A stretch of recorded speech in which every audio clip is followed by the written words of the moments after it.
Muito boa noite a todos vocês que nos assistem. Hoje, segunda-feira, dia 1º de junho. Hoje é o nosso 20º Lead Talks. Hoje com um tema muito pedido e agraciado pelos que nos assistem e membros do Lead, que é um tema que nós não abordamos ainda, são os impactos e medidas necessárias para impulsionar o setor automobilístico pós-pandemia. Esse setor tão importante para a nossa economia e que foi muito abalado por esse cenário que nós vivemos.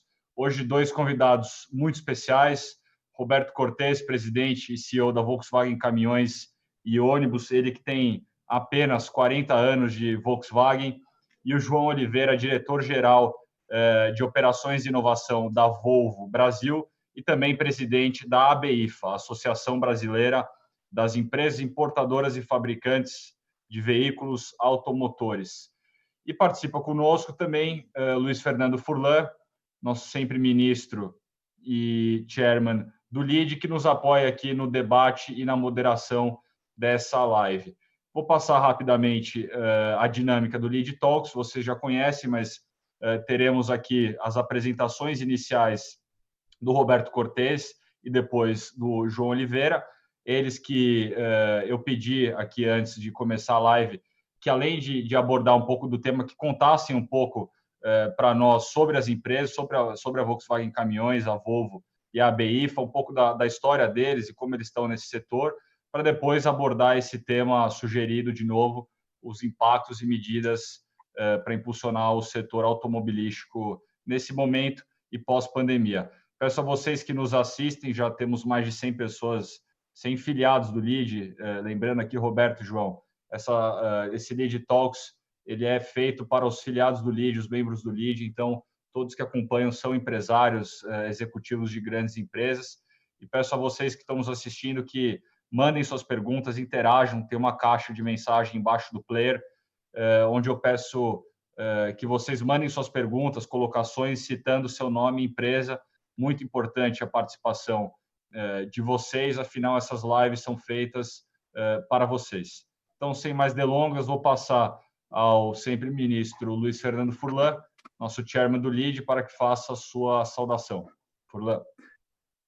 Bom, boa noite a todos, e nada melhor do que falar nesse momento sobre uma indústria que foi uma das mais afetadas pela pandemia.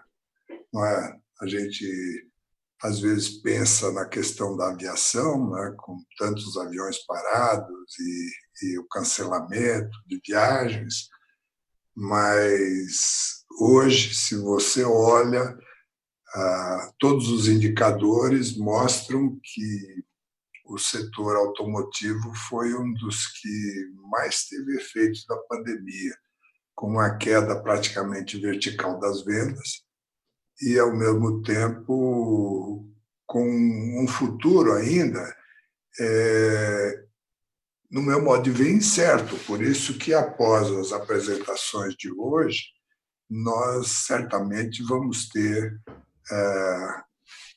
mais insumos para pensar como será o futuro desse setor. Lembrando, né, que, nesse momento de tanta turbulência, a logística fica sendo mais ainda fundamental para que possam se transportar medicamentos, alimentos e outros insumos, de maneira a não deixar faltar e criar um problema adicional à população brasileira. Então, dando as boas-vindas a vocês todos, eu passo a palavra, então, ao Roberto, que vai iniciar com a exposição. Perfeito, Furlan. Roberto, antes de passar a palavra a você, lembrar de novo que vocês mandem as perguntas, vocês que nos assistem. Agradecer de novo, Roberto e João, por cederem esse tempo para conversar conosco. E, Roberto, além do que eu comentei ali no início, se você puder contar para a gente um pouquinho da sua história também dentro da Volkswagen, aí, que são 40 anos de uma vida dentro da de uma empresa, como você foi parar nesse setor, por onde passou dentro da Volkswagen. Contar um pouquinho de você e, de novo, depois abordando o tema e os impactos e como está esse setor nesse momento e como vocês estão olhando para o futuro. Então, Roberto Cortes, presidente e CEO da Volkswagen Caminhões, passo a palavra a você. Bom, com muito prazer aqui me dirijo a todos, dando inicialmente boa noite, agradecendo ao sempre ministro Furlan, ao amigo Johnny, a Célia e demais membros do LIDE pelo gentil convite, muito me honra. Gostaria de cumprimentar o meu colega de setor, João Oliveira, agradecer ainda pela oportunidade de poder falar sobre o setor automobilístico, sobre o setor de caminhões e ônibus, sinônimo de economia real. O Furlan bem falou, nós somos responsáveis pela logística, nós somos responsáveis por prover produtos, peças, componentes para aqueles que transportam 60% dos produtos fabricados no Brasil e por 90% daqueles que usam transporte público se utilizam de ônibus. Então, é um setor muito impactado por qualquer atividade do PIB, de variação do PIB. E o Johnny pediu, vou falar um pouquinho sobre a minha vida profissional. Eu tenho 50 anos de carreira, de trabalho, comecei bem cedo, como contínuo de banco, depois tive uma passagem pela GC Lever, depois entrei no setor automotivo através da Ingesa, a empresa de tanques de guerra, e ali que foi meu início na indústria automobilística. Aí eu participei de um concurso de trainee da Ford, entrei como trainee na Ford. Aí veio a Auto Latina, que foi a junção Ford e Volkswagen. Tive 3 anos de experiência nos Estados Unidos e depois, com a separação da Auto Latina, me foi oferecida a possibilidade de ficar na Ford ou na Volkswagen. Eu optei pela Volkswagen e já vão 20 anos de Volkswagen e a maioria deles à frente do negócio de caminhões e ônibus.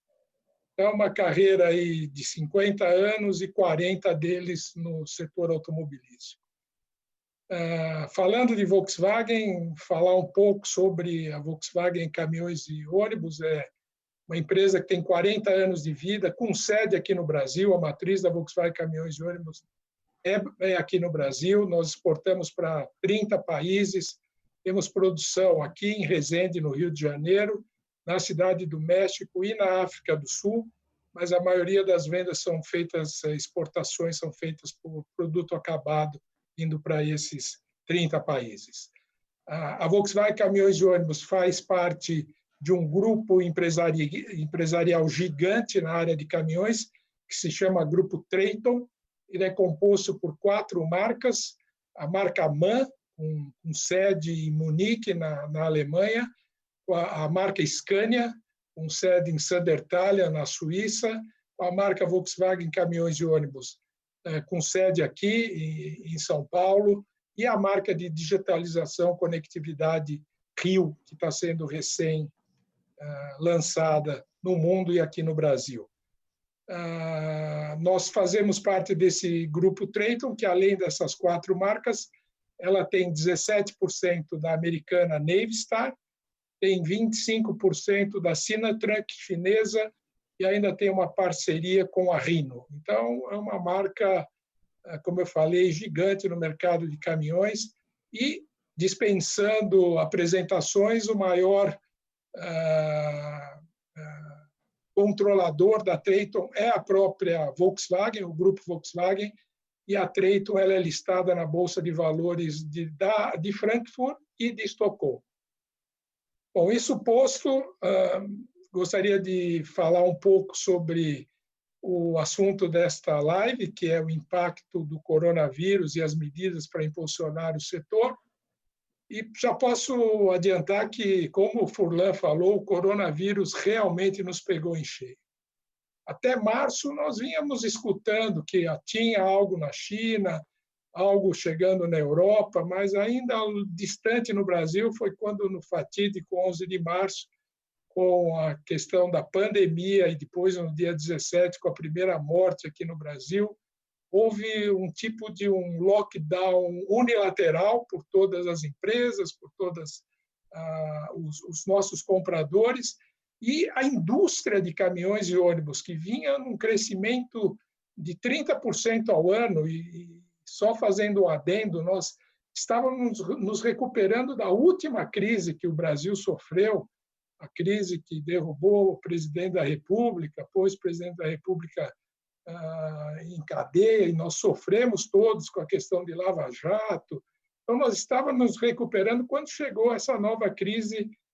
Realmente não estava na nossa agenda, porque vínhamos crescendo. Só para dar um número, a indústria de caminhões e ônibus crescia e vendia por dia 550 caminhões e ônibus por dia.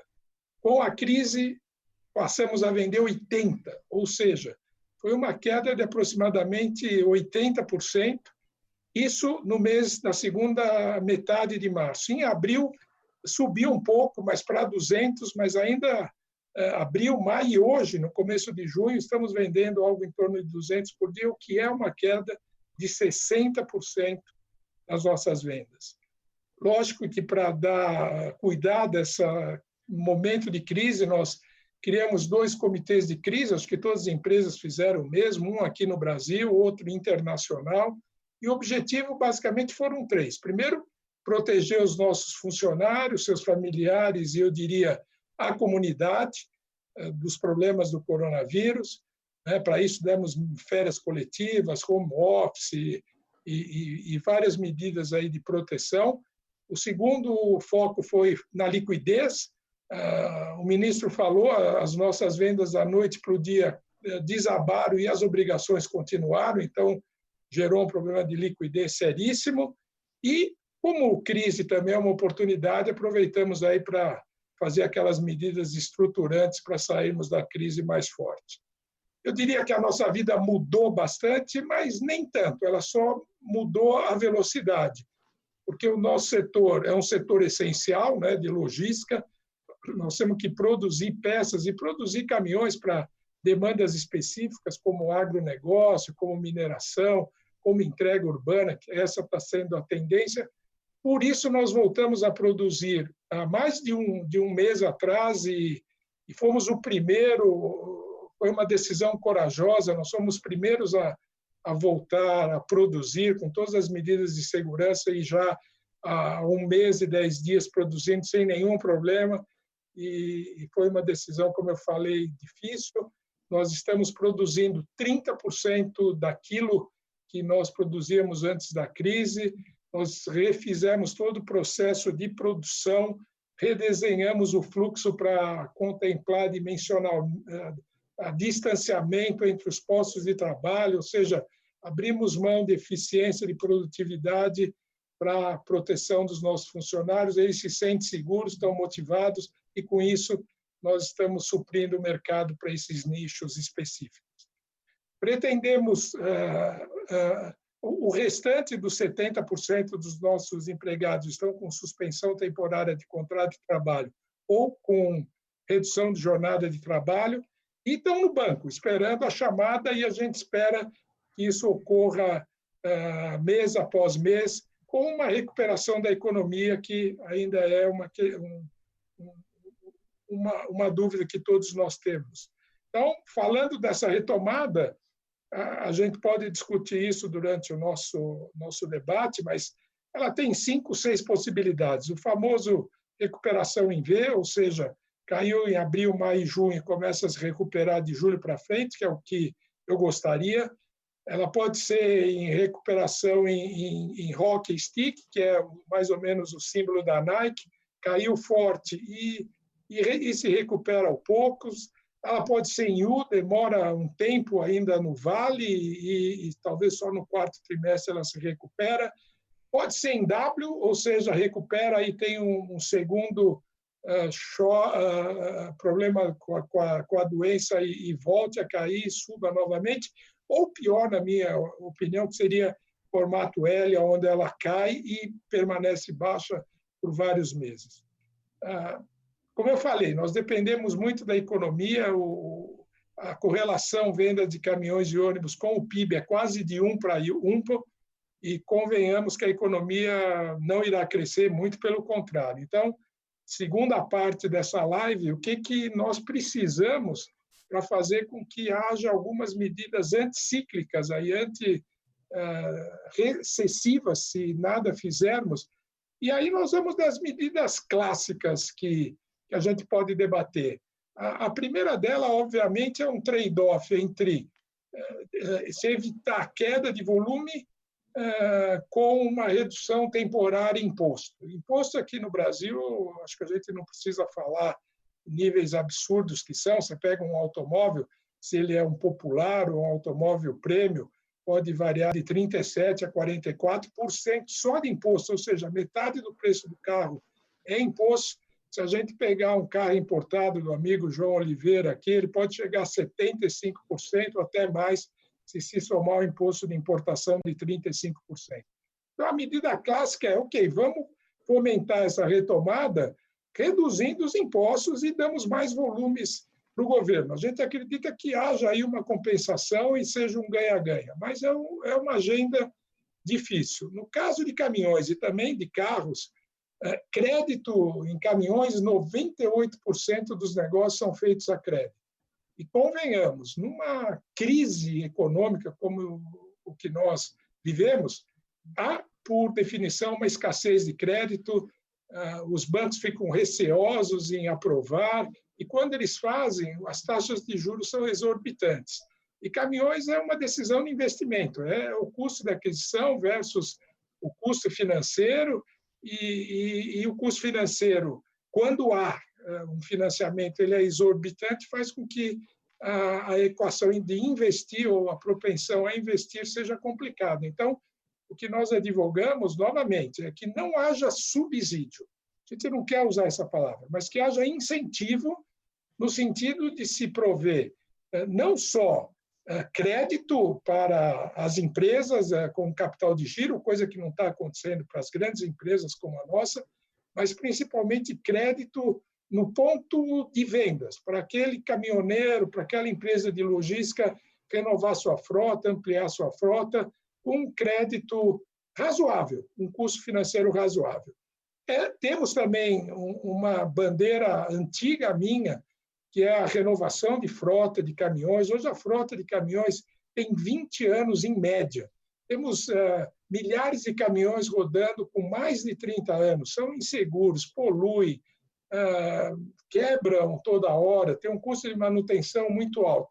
Então, agora é o momento ideal para uma implantação de um programa de renovação de frota para que haja essa retomada nas vendas, mas, ao mesmo tempo, melhore todos esses indicadores que eu falei, de emissão de poluentes, de segurança, de custo de logística. Então, esse seria o quarto, novamente, imposto, o segundo é o crédito, o terceiro, um programa de renovação de frota, sem falar de todos esses créditos de impostos que nós temos no governo e com dificuldade de liquidez. Talvez fosse agora a hora de o governo também ser um pouco mais receptível à questão dos créditos do setor automobilístico, que, só para dar uma ideia, hoje, ao redor de 25 bilhões que são de direitos do setor automobilístico estão aí como crédito por parte do governo. Então,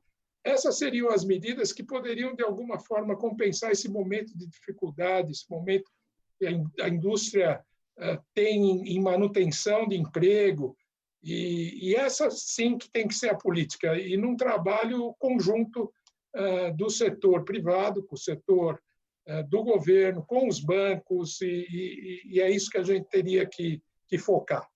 Então, finalizando agora, queria dizer que nos meus 40 anos de indústria automobilística eu já vivi pelo menos 15 crises, essa é a 16ª, e a única certeza que eu tenho, a única afirmação é que, como as outras 15 que eu já vivi, essa também vai acabar, e eu espero que seja o mais rápido possível. Muito obrigado pela atenção de todos. Roberto, só para você fazer um adendo, vocês estão operando em vários países, como você falou, né? Como é que é a experiência dos outros países que entraram na crise antes de nós? Por exemplo, vocês devem vender para vários países da Europa que, sei lá, Inglaterra, Espanha, Itália, que tiveram o pico bem antes de nós, né? E mesmo nos Estados Unidos, como é que coisas que ainda vão acontecer aqui? Ou qual é a curva que eles estão prevendo ali, né? Então, antes disso, Furlan e Johnny, a gente aprendeu muito com eles aí nas medidas de proteção, de segurança. A gente aprendeu com esses mercados que a gente atua, mas principalmente através da própria Volkswagen. A Volkswagen é muito forte na China, e a China está 3 meses à nossa frente. Então, a gente aprendeu todas as medidas de segurança, por isso que a gente voltou com certo otimismo. Se funcionou lá, vai funcionar aqui.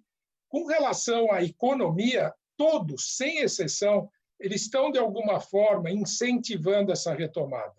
Seja por questão ideológica, né? A gente conhece a China, a Europa, a gente vê a França, o Macron dando incentivo para voltar. Então, essa questão de parceria com o governo, a gente vê acontecendo nesse país. Por isso que a gente fala que o governo brasileiro também está tomando medidas corretas, eu diria rápidas, cuidando dos mais pobres, com R$600, com as medidas de flexibilização do trabalho, na qual o nosso setor aderiu.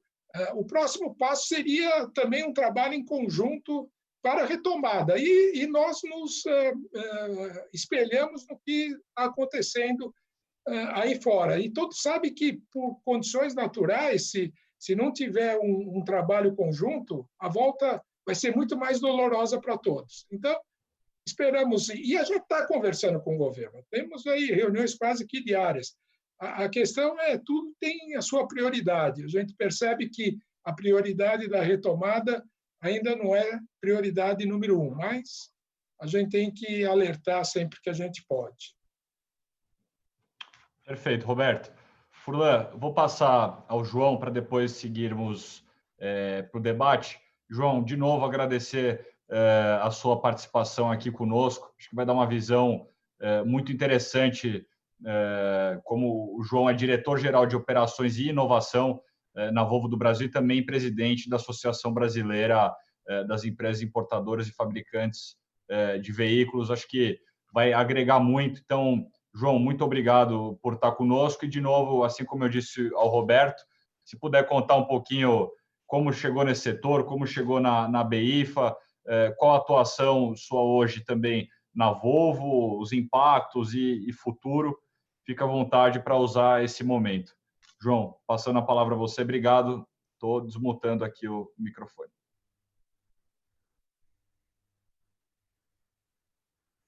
Pronto, aberto.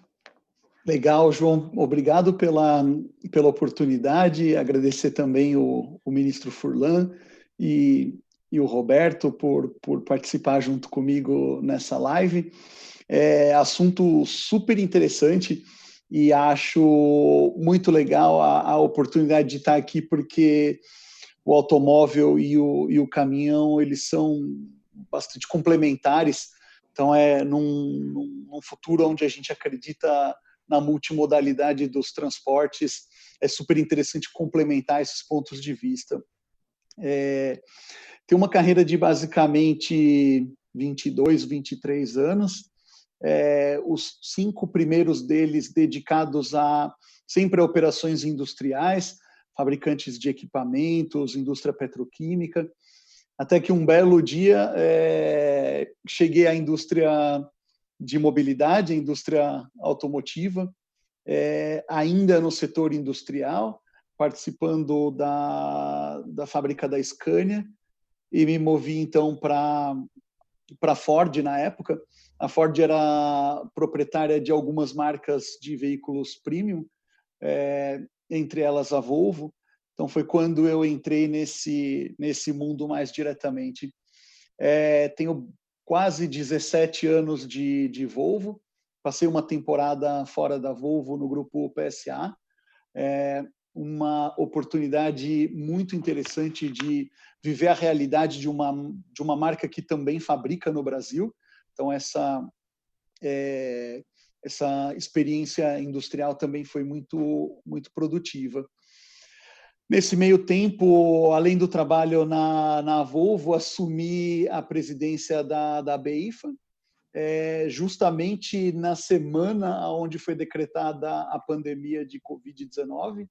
Então, é um momento onde eu tive que responder para a imprensa por diversas vezes como que era a experiência de assumir uma associação de importadores, talvez no pior momento da história para um importador, né?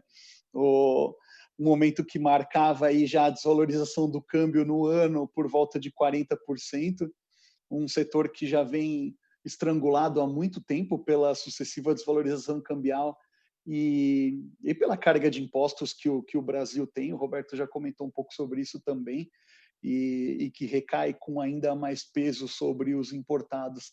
Então, é uma combinação bastante complexa.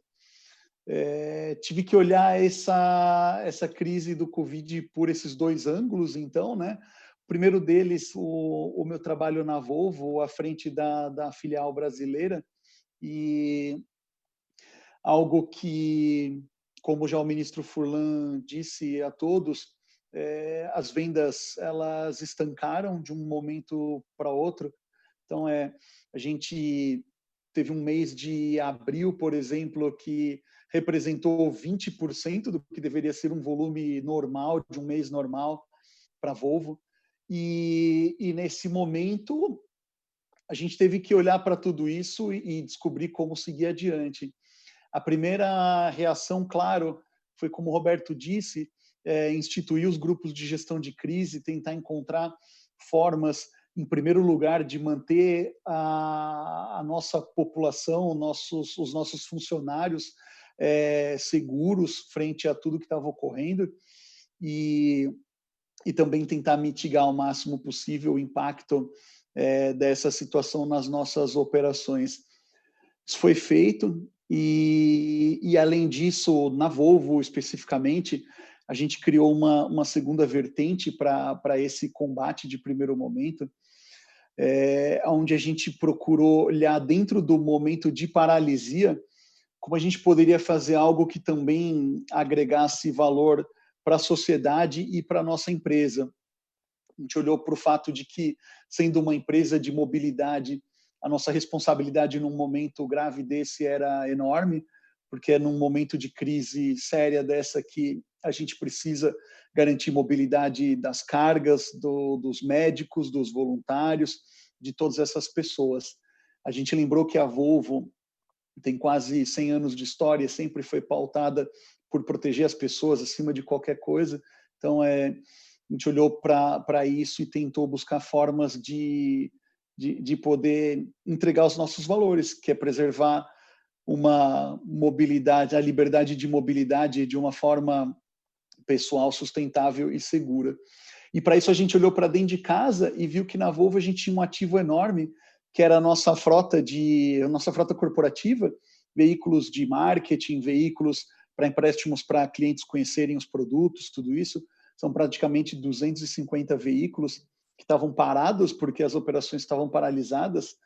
E a gente chegou à conclusão de que a melhor forma de contribuir para a sociedade nesse momento seria buscar formas de ativar o uso desses veículos aonde eles fossem realmente necessários. Parados no nosso pátio, eles não ajudariam em nada a situação que a gente estava vivendo. E para isso a gente encontrou 3 vertentes principais de apoio, e a gente conseguiu alocar 224 veículos Volvo. O primeiro pilar que a gente apoiou foi, obviamente, o pilar da saúde. É uma crise sanitária, uma crise de saúde. Então, a gente encontrou instituições que estavam na linha de frente do combate ao Covid e precisavam de apoio logístico. Caso, por exemplo, da Cruz Vermelha Brasileira, só com eles a gente colocou 75 veículos. Caso da Santa Casa de São Paulo, a gente teve a notícia, todos viram, de que os profissionais de saúde que dependem de transporte público vinham sofrendo ofensas, agressões no transporte público. Então, para a Santa Casa, por exemplo, nós alocamos 75 veículos para que profissionais que usam transporte público pudessem passar a usar os nossos produtos, os nossos carros para se deslocar ao trabalho. E várias outras ações dentro do pilar da saúde. Desenvolvemos ações no apoio a instituições que cuidam de pessoas em extrema vulnerabilidade social e que, por uma série de razões, agora se encontram em uma situação mais fragilizada ainda. Então, instituições que fazem desde entrega de alimentos, donativos, cestas básicas nas favelas, por exemplo. Grande exemplo, a CUFA, Central Única das Favelas. Nós colocamos 45 veículos para a CUFA, para fazer exatamente um ponto que o Roberto comentou, que é super importante, e aí que eu acredito na complementaridade dos modais de transporte. A CUFA recebia doações em larga escala, esses produtos chegavam até as centrais de distribuição deles, mas eles precisavam, de certa forma, agilidade e capilaridade para fazer o que a gente chama na logística de last mile, ou seja, tirar do centro de distribuição e levar até dentro das favelas onde as pessoas, de fato, precisavam receber esses donativos. Então, a Volvo apoiou esse tipo de trabalho também. E o terceiro, a gente tentou apoiar cadeias econômicas que estivessem fragilizadas nesse momento e precisassem de apoio logístico para continuar suas atividades. Então, na Volvo, a gente fez tudo isso, procurando, de certa forma, dar um pouco de uso e entregar os valores da marca de uma forma alternativa num momento de grave necessidade. Pelo lado de ABIFA, a gente procurou olhar para o setor como um todo, tentar entender o que vinha acontecendo com as empresas já desde antes da pandemia, mas que agora foi agravado num nível bastante elevado, e buscar formas de convencer o governo federal e, enfim, todos os entes governamentais de que o setor precisava de ajuda. É um setor que emprega mais ou menos 18 mil pessoas. A ABIFA tem 15 marcas que são membros hoje em dia. Já foi muito mais, muito maior a quantidade de associados da ABIFA, e por uma razão muito simples e que é uma das vertentes estratégicas da ABIFA. A ABIFA ela serve de porta de entrada para as marcas no país. Então, muitas marcas se estabelecem no Brasil primeiramente como importadores, para entender o mercado, para entender o potencial, para aprender sobre o Brasil, e terminam por se estabelecer como fabricantes aqui. É uma porta de entrada para o investimento industrial no Brasil também. Então, a gente olha para esse setor e entende a prioridade estratégica que ele deve ter. Além disso, as marcas da ABIFA são as que normalmente ajudam a trazer em primeira mão para o país as principais novidades tecnológicas que vêm dos maiores polos automotivos do mundo. Normalmente a gente traz essas tecnologias através de marcas que importam, e uma vez a tecnologia é conhecida no país, ela é solicitada pelos consumidores no Brasil porque conheceram essa tecnologia, elas acabam incorporadas nos veículos que são fabricados no país também. Então, a gente também tem essa importância de elevar o nível tecnológico e de inovação no Brasil. E não deixa de servir também como balizamento de preços do produto nacional versus os mercados estrangeiros também. Então, é importante que essas empresas existam nesse formato. E, por isso, os principais pleitos que foram feitos da ABIFA para o governo federal, basicamente, tem a ver com esse universo. Então, os dois principais que eu posso destacar, o primeiro deles, a ABIFA pediu uma redução do imposto de importação no Brasil, imposto de importação que hoje é de 35%, é a alíquota mais alta permitida pela OMC para os países membros, e a gente pediu que essa redução fosse de 15 pontos percentuais, então redução de 35% para 20%, para que isso pudesse auxiliar os importadores nesse momento a fazer frente à parte da desvalorização cambial que a gente está sujeito.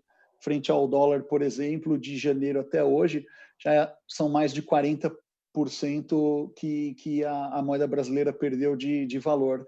E isso acaba dificultando demasiadamente a vida dos importadores. E um segundo pedido que foi feito ao governo federal também, como já disse o Roberto, no sentido de medidas contracíclicas que possam nos ajudar a ativar o mercado emergencialmente nesse momento. Então, basicamente a questão da disponibilidade de financiamento ao consumidor, financiamento de varejo e também apoio na redução temporária de tributos que possam ativar a cadeia de vendas, caso do IPI, por exemplo, que poderia ajudar a dar mais propensão de compra ao consumidor. E também se essa mudança no IPI for usada de uma maneira mais criativa também, pode servir também como instrumento de renovação de frota, instrumento de incentivo a novas tecnologias mais limpas, mais modernas, o caso, por exemplo, dos veículos elétricos e híbridos. Então, a gente pode corrigir algumas distorções, como o fato de que hoje, por exemplo, um veículo híbrido, o IPI dele leva em conta o peso do veículo e a eficiência energética, o que faz com que um veículo híbrido muitas vezes pague mais IPI do que o similar a ele que tem um motor só a combustão. Um produto mais moderno, mais tecnológico, que polui menos e paga mais imposto. É uma distorção enorme. Então, essa variação pode, além de ativar o consumo, pode servir também como auxílio para a renovação de perfil de frota.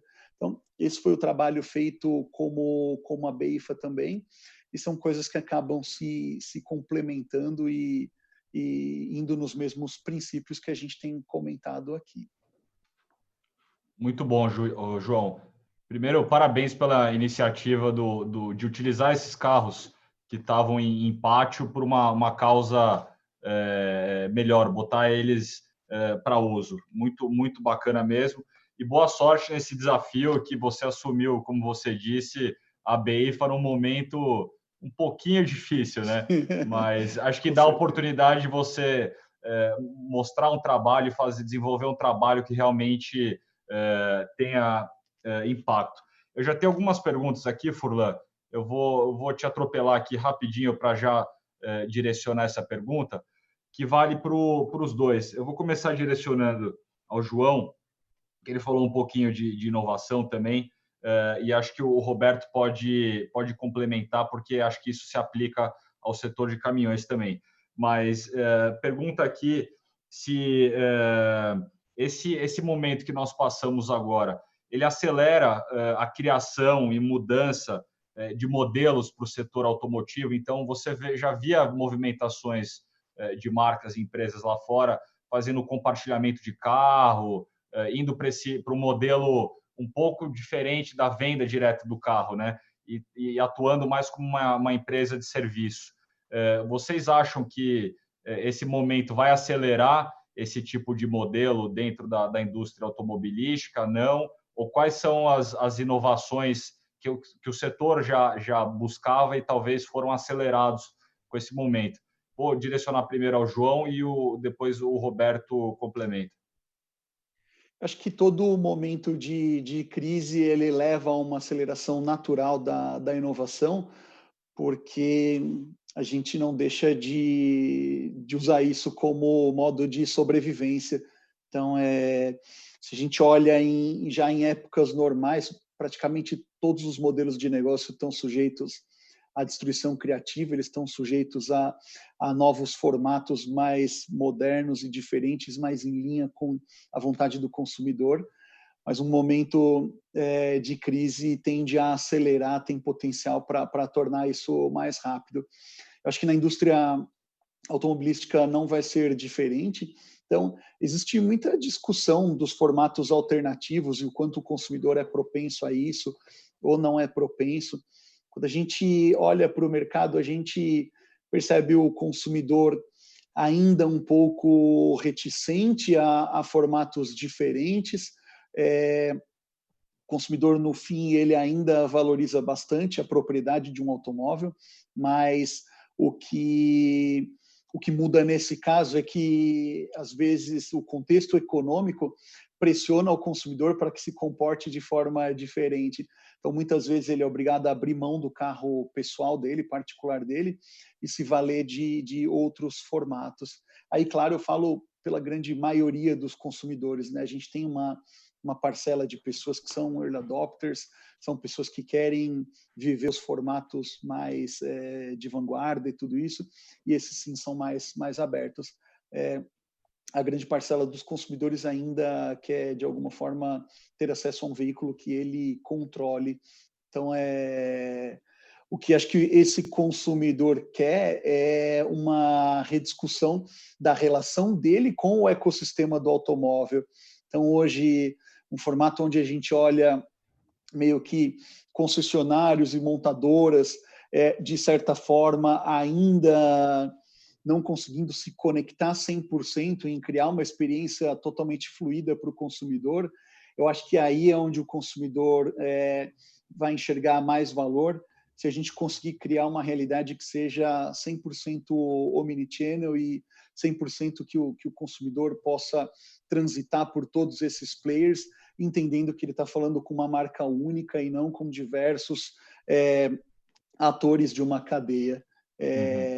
Para isso, a gente precisa de bastante inovação e algumas mudanças, não só no nosso meio de distribuição de automóveis, mas até no ecossistema legal, na forma como o encadeamento de distribuição ocorre, como ocorre a questão de tributação dos veículos nas etapas da cadeia e tudo isso. Então, mas é um processo que certamente vai ser acelerado nessa situação de crise.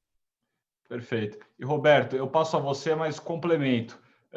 A gente lê e vê que crises, guerras, enfim, trazem novas soluções e acabam criando novos modelos, coisas novas, enfim. Então, além de acelerar inovação, essas crises, como a que a gente vive agora, ela não permite, por exemplo, vocês disseram que o consumidor final vai ser muito afetado por crédito, por liquidez, enfim, momentos como esses de crise não podem levar, por exemplo, a união de empresas e marcas que poderiam ser concorrentes, mas que se unem em um momento, vamos supor, de novo, para fornecer crédito, para ter mais liquidez entre elas juntas.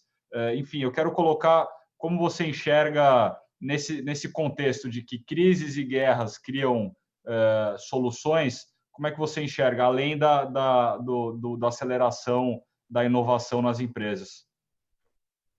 Eu vou dividir a minha resposta em duas partes. A primeira é falar basicamente de inovação. Eu estou seguro, Johnny e demais colegas, que essa experiência que nós estamos tendo aí nos 3 meses, ela vai realmente acelerar muitas das inovações que estavam por vir. Eu sempre falo que o caminhão ele vai ser totalmente digitalizado e conectado, elétrico e autônomo. Eu acredito que isso vai acontecer mais rápido do que normalmente. A gente vê a importância da conectividade e da digitalização. Nós mesmos estamos nos antecipando os anos, né, de todos esses novos sistemas e fazendo acontecer agora. A questão de motorização elétrica também vai ser uma realidade bem antes do que muita gente espera. E os veículos autônomos, obviamente, depende de outros fatores, mas também virão. Então, eu acredito que, de uma forma geral, a gente esteja acelerando essas inovações em função do nosso aprendizado na crise. Com relação a esse ponto específico e esse exemplo que você deu, na minha opinião, a única forma de nós sairmos dessa situação difícil realmente é nos darmos as mãos, né? Não só nós, como setor, como empresa, mais governo, mais fornecedores, revendedores, empresas de sucata, empresa do setor de aço, no sentido de criar, e mais ou menos já existe, é só a questão de viabilizar aí um programa muito mais com uma visão holística, e, no fundo, a coisa sempre para o Furlan, que já teve em governos, a coisa sempre acaba na questão do risco. Quem leva o risco em vender para caminhoneiro, onde o caminhão dele é o bem e ninguém consegue tirar? E a única forma para você absorver o risco é você dividir o risco em todos os envolvidos. E eu concordo 100% com você, Johnny, que a forma é um trabalho em conjunto. Olha, isso que vocês estão falando me leva a um tema que está impactando mundialmente como uma derivada da Covid, que é a questão ambiental. Você vê notícias praticamente de todo mundo, vocês que já foram à China, que não conseguia se ver o sol às 2 horas da tarde por causa da poluição, em Pequim todo mundo já andava de máscara por causa disso, não por causa da Covid. Ou peixes lá na Itália, lá na Piazza San Marco, ali ao lado, ou a tartaruga na Baía de Guanabara, que era uma coisa que fazia anos que não se via. Então, o que você falou agora, que você prevê o futuro de caminhões elétricos e conectados, né? Eu sei que a Volvo é uma das pioneiras em pensar em meio ambiente, né? Eu comprei, quando minha filha se formou na universidade, eu comprei um Volvo V40, acho que era, faz 20 e tantos anos atrás, porque ela estava ligada nessa questão ambiental. Então, isso poderia ser uma motivação para os compradores de frotas, de caminhões, de ônibus e também de veículos? Primeiro ponto. Segundo, como é que o dólar impacta? Você falou em exportação para 30 países. No caso da BI, vai exatamente o oposto. Dói de cara, né? Ele reclamou, o João, dos 35% de imposto, mas o 35% de imposto, se eu me lembro, é para quem não tem produção local aqui, que tem uma vantagem de redução da alíquota. Não sei se ainda estava em vigor. Então, essas duas considerações, o que é que vocês podiam agregar? Bom, se você me permite, eu só gostaria de enfatizar exatamente o que o ministro falou. E dentro das medidas para a retomada, Furlan, eu acho que o João já mencionou isso. Além de imposto, disponibilidade de crédito, renovação de frota, uma que seria muito bem-vinda é incentivo a essas novas tecnologias. Por exemplo, nós, da Volkswagen, nós seremos os primeiros a desenvolver um caminhão elétrico e produzir aqui no Brasil. E estamos conversando com o governo. Como é que nós vamos vender? Porque é a questão do telefone celular quando começou. Custava $5.000. Hoje você paga $100. Então, um caminhão elétrico hoje ele vai custar mais caro. Só que o custo de manutenção dele é a metade do custo de manutenção no caminhão a diesel. Só que o comprador ele vai falar, vou esperar 5 anos para se pagar? Não, eu quero gastar menos agora. Então, nada mais justo do que haver um incentivo para que ele compre esse caminhão, né? E, com isso, a gente tome cuidado da questão da emissão de poluentes, porque caminhão e carro elétrico não polui, não tem barulho, 50% do custo de manutenção. Você tem ali um liquidificador da tua avó, ela está sem usar 5 anos, você liga, ele funciona. Você fica 100 anos com um motor de combustão parado, tenta ligar, você vê o trabalho que você tem. Então, faz todo sentido.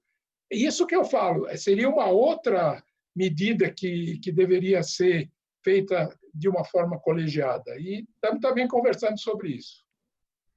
Muito legal. Eu acho que a abertura dos consumidores existe de todas as formas agora. As comparações que foram feitas, as imagens de satélite de poluição em locais antes e depois das quarentenas só aguçaram ainda mais a curiosidade do consumidor sobre os produtos elétricos e o benefício que eles podem ter na vida das pessoas, né? Eu volto ao exemplo dos carros que a gente colocou da nossa frota Volvo para apoio à questão do Covid. Tem uma parcela daqueles carros, não todos, mas uma boa parte, são veículos híbridos. E se a gente compara, eu tenho as estatísticas de uso dos carros, eles já rodaram nessas ações de apoio quase 370 mil quilômetros.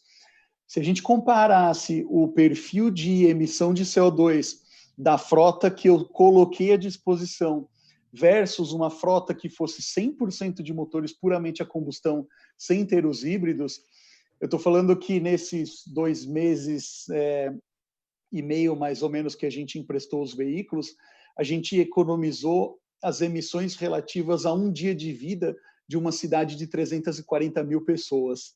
Então, isso com uma parcela de uma frota de 224 carros. Aí a gente percebe a magnitude da coisa. Como o Roberto disse, é super importante que a sociedade como um todo, personificada no governo, possa olhar para isso e entender o quão importante é fomentar esse tipo de evolução tecnológica no nosso país. E entender que introduzir uma tecnologia nova tem custo, mas que com o apoio adequado, esse custo fica diluído e a sociedade como um todo tem diversos benefícios. Eu acho que além do governo, o setor privado também não pode se furtar essa responsabilidade, caso que a Volvo assumiu junto com outros players da indústria, por exemplo, no desenvolvimento de infraestrutura para o uso desse tipo de produto. Então, a gente via que há 1 ano e meio, 2 anos atrás, praticamente não existiam eletropostos no Brasil, e é algo que as marcas tomaram como um objetivo estratégico delas próprias de investir e fomentar o desenvolvimento dessa infraestrutura. Porque a gente sabe que, no fim das contas, o governo tem diversas outras prioridades. O Brasil é um país que ainda é carente de várias outras coisas mais básicas. Então, a indústria, nesse sentido, fez a sua parte. E só no caso de Volvo, por exemplo, do começo até agora, nós já investimos em mais de 500 pontos de recarga espalhados pelo Brasil. Isso, João, em 1 ano e meio, a gente triplicou a infraestrutura, né? Então, essa combinação poder público e privado é super importante nesse tipo de fomento. Desculpa te interromper, porque chegou uma pergunta agora. Eu queria aproveitar no embalo que você está falando dos postos elétricos, etc. O Fábio Hayashi, da Dio, ele pergunta qual a sua expectativa para que os carros elétricos ganhem escala no Brasil? Se a gente olhar dentro do mundo de marcas de nicho, marcas premium, né, que é o caso da Volvo especificamente, já dá para a gente dizer que ganhou escala. Então, por exemplo, a Volvo esse ano, 43% das vendas da marca serão de produtos eletrificados. A gente está numa migração de portfólio para que, a partir de algum momento do ano que vem, 100% dos nossos produtos vendidos no Brasil já tenham pelo menos um tipo de motor elétrico. Então, ele será ou 100% elétrico ou híbrido com um motor elétrico aliado a um combustão. Quando a gente olha para o segmento mais amplo, e na BIFA eu tenho alguns exemplos, né? Então, a gente tem como associadas, por exemplo, a JAC, a gente tem como associada a BYD, que trabalham com um portfólio de produtos elétricos bem importante também. A gente atinge com essas marcas uma parcela de mercado que ainda talvez precise um pouco mais dos incentivos tributários para que esse produto possa se massificar. Mas, como o Roberto disse, é uma realidade sem volta e é uma realidade que vai chegar a todos nós muito mais rápido do que a gente imagina. O desenvolvimento vai ser extremamente rápido. Johnny, claro. Se você me permite, eu dar Claro. perspectiva sob o ponto de vista de caminhões e ônibus. Eu vejo a viabilidade para ônibus urbano, para veículos de entrega urbana bastante viável.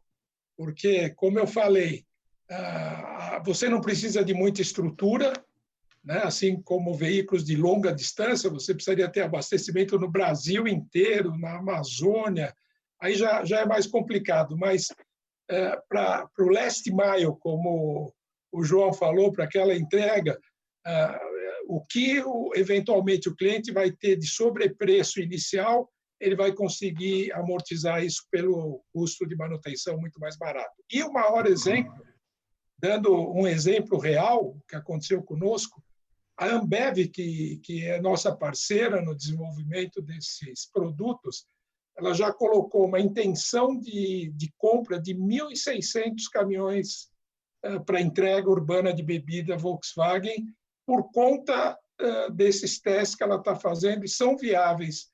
Então, nós vamos ver num futuro muito próximo as cidades com muito caminhão elétrico entregando, e tem uma vantagem, Furlan, eles podem entregar à noite porque não faz barulho.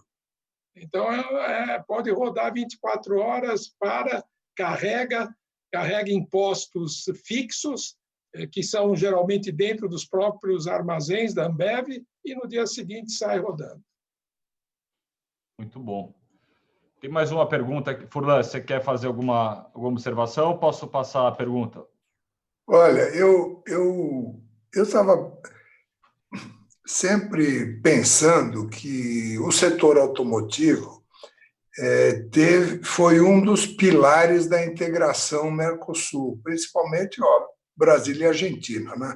Eu mesmo negociei várias vezes o famoso acordo automotivo, acordo automotriz, a última vez ainda quando era o presidente, o marido da atual vice, né? Kirchner.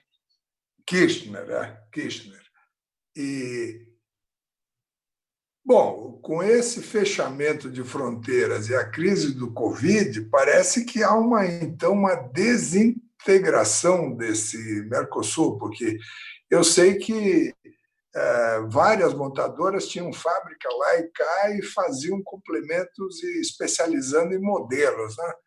Isso aí agora travou?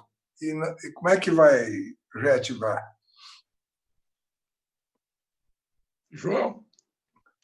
Bom, posso responder até por um pouco da minha experiência de grupo PSA, né? Então, é um grupo que fabrica tanto no Brasil quanto na Argentina. Realmente, os produtos são complementares. Eu acho que cada uma dessas fábricas procurou encontrar o seu DNA e que tipo de produto é mais eficiente fazer em cada fábrica. São fábricas que se complementam muitas vezes. Claro, uma fábrica ela precisa que boa parcela da produção dela atenda ao mercado local, porque é eficiente produzir onde se consome, é fato. Então, você, na verdade, deveria produzir para o mercado local e ter uma parcela daquela que complementa o seu mercado exterior. Isso eu vejo, de certa forma, todas acontecendo. Eu não vejo como um movimento que vai ser abandonado. Então, de certa forma, o que precisa acontecer e existir é o equilíbrio entre esses polos e cada polo encontrar a sua vertente mais importante de aplicação, mas continuarão sendo complementares, na minha opinião. Só complementando, Furlan, se me permite. Roberto, estão nesse assunto mesmo? Estão fechando fábricas na Argentina ou não? Não, meu conhecimento não, porque o que acontece é o seguinte, Furlan, além de acordos comerciais, no final do dia precisa ter uma razão, um motivo econômico. E eu acho que cada país está achando a sua aptidão, digamos assim. Você pega no grupo Volkswagen, a gente produz na Argentina o quê? Picape. A Ford produz lá, a Toyota produz lá. Então, é um país que ele tem competência, ele tem custos, sejam de escala e por focar, bons. Então, independente de você ter que balançar exportação e importação, ele tem que fazer sentido econômico. A mesma coisa, para a Argentina produzir carros igualmente, ela não tem, nunca vai ter a escala do Brasil. Então, eventualmente, se exporta mais automóvel daqui do que se importa. Então, você exporta mais automóvel, importa mais picape e vai se ajustando sob o ponto de vista de parceiro comercial, mas com um fundo econômico que tenha que fazer sentido. Isso aí acontece com a Argentina, a mesma coisa com o México, Furlan. O Roberto, eu vou direcionar uma pergunta para você. Na verdade, são duas que chegaram que falam um pouco e perguntam um pouco sobre os fornecedores da cadeia do setor de vocês. A primeira pergunta do Sérgio Gabardo, ele pergunta como transportador logístico da cadeia automotiva, qual será o nosso futuro? Na verdade, ele diz como transportador logístico, qual será o nosso futuro? E a segunda pergunta é da Mariana Domingues, que pergunta se há uma estratégia do setor automotivo para que os fornecedores nacionais Tier 1 e Tier 2 não morram durante essa baixa demanda. Okay, começando respondendo pelo Gabardo. Gabardo, seu futuro junto conosco vai ser brilhante. Nós vamos passar por esse momento difícil, de mãos dadas, como sempre fazemos, mas, obviamente, a logística por rodovias aqui no Brasil é muito importante, a dependência dos caminhões, do teu transporte, da nossa produção, vai continuar sendo muito grande e o Brasil é um bom mercado para se fazer negócio no nosso setor. Então, vamos sim nos esforçar para sairmos dessa crise mais fortes e mais unidos. Com relação a Mariana, a nossa preocupação com fornecedores Tier 1, Tier 2 é no mesmo conceito. É que todos sobrevivam, alguns têm mais gás, né, do que outros, e nós, pessoalmente, cuidamos e prestamos atenção a todos que nós carinhosamente chamamos de parceiros, né, que muitos de vocês, dos fornecedores, além de suprir as suas peças, também montam os nossos caminhões, né, no conceito do consórcio modular de produção. Então, é uma preocupação permanente, onde nós acompanhamos a saúde de todos os fornecedores e incentivamos, inclusive, que comprem produtos brasileiros aí da nossa matriz, na Alemanha, na Suécia, justamente para trazermos a economia de escala aí para os fornecedores e para os fornecedores dos nossos fornecedores. É uma preocupação diária, eu diria. Perfeito. Roberto, João, nós estamos caminhando já para o final, já são 19 horas. Eu vou estender um pouquinho para que vocês possam responder mais uma pergunta. Furlan, você tem alguma consideração, alguma coisa? Posso direcionar? O Furlan é meu chefe, viu? Então eu preciso consultar ele. Certo. Tem uma pergunta que chegou que acho que ambos podem responder. Eu vou juntar as duas perguntas para direcionar aqui. Como as mudanças e os impactos causados no setor por conta do Covid serão sentidos pelo consumidor final? E a segunda pergunta, as concessionárias e revendedoras perderão espaço para vendas online? Eu acho que vou passar ao João e depois, como o Roberto acabou de terminar, eu passo ao João e depois o Roberto. Primeiro, a pergunta relativa às vendas online. Eu acredito que o futuro, sim, esse modelo de vendas online ele vai crescer cada vez mais, mas a gente não pode esquecer que a compra de um automóvel ela também é parte de uma experiência, de uma realização, de um sonho. Então, ela, acho que por muito tempo ainda vai continuar sendo uma experiência sensorial no ponto de venda. E para isso o concessionário sempre vai se fazer presente, porque é quem dá capilaridade para a marca no país e pode efetivamente falar com o consumidor um a um. Então, eu acho que uma forma diferente de se inserir na cadeia de comercialização, mas que vai existir futuro para o ponto de venda, definitivamente existirá. Isso então, assim... desculpa, João, só me relembra a primeira pergunta, por favor. A segunda era das concessionárias, a segunda é como que o consumidor final vai sentir ali no bolso, ou vai sentir na hora da compra de um automóvel, de um caminhão, essa crise? Acho que num primeiro momento, principalmente falando de importado, mas se reflete na indústria nacional também, a desvalorização da moeda foi a que mais impactou nesse sentido. Então, o que a gente já vê, tanto das marcas que produzem no Brasil quanto nas que importam, são aumentos de preço, porque a situação cambial é insustentável versus o custo de produto. Isso até levou no setor de importados um movimento agora de procura antecipada, porque como as marcas todas anunciaram basicamente os aumentos de preço, o consumidor que tinha efetivamente a vontade de consumir foi atrás de oportunidades de veículos que ainda tenham sido importados com um câmbio mais favorável. Então, nesse primeiro momento, gerou até um aumento da demanda. Para frente, com certeza, a gente vai ver esses veículos num custo mais alto.